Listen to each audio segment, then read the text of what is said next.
Assalamualaikum warahmatullahi wabarakatuh. Yang cerah ini kita akan bertemu dengan pelajaran bahasa Indonesia. Semoga anak-anak di rumah tetap sehat, bahagia, dan belajar dengan semangat.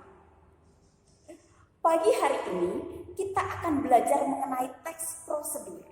Apa sih teks prosedur? Teks prosedur adalah teks yang berurutan tentang langkah atau cara.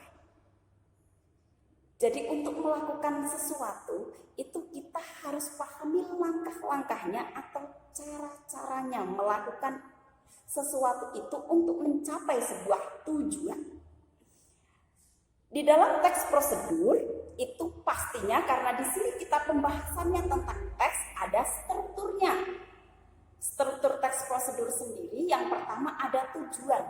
Sebelum kita menuliskan sebuah teks, urutan langkah-langkah atau caranya atau teks apapun pasti kita harus pahami dulu, harus deskripsikan dulu apa tujuannya. Kemudian yang kedua ada alat dan bahan. Alat dan bahan tidak wajib ada. Kenapa? Karena tidak semua urutan cara atau langkah-langkah itu menggunakan alat dan bahan. Misalnya alat dan bahan itu ketika kita mau membuat kopi. Ada yang pernah minum kopi? Untuk membuat kopi itu kita perlu alat yang namanya gelas. Perlu sendok, kemudian bahannya perlu bubuk kopi. Jangan kopi langsung dimasukkan, nggak bisa dimakan. Masih terlalu apa? Terlalu keras. Jadikan bubuk kopi dulu, baru dibuat minuman yang namanya kopi. Kalau yang suka susu boleh ditambahkan susu. Tetapi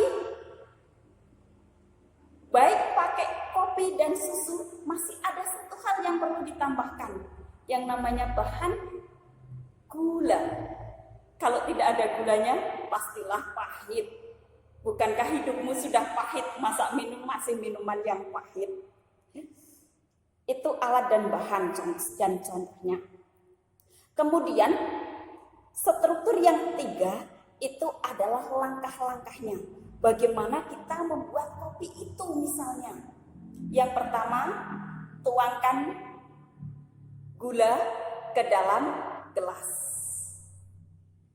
Yang suka manis berarti bolehlah 1 sendok atau 2 sendok makan.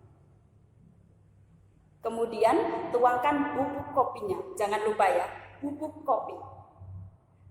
Kalau yang suka susu, boleh ditambahkan susu atau langsung diberi air panas. Tuangkan air panasnya, kemudian diaduk agar kopi terseduh. Barulah akan menjadi minuman yang namanya kopi. Yang terakhir adalah kalimat penutup. Kalimat penutup misalnya, kopi siap dinikmati,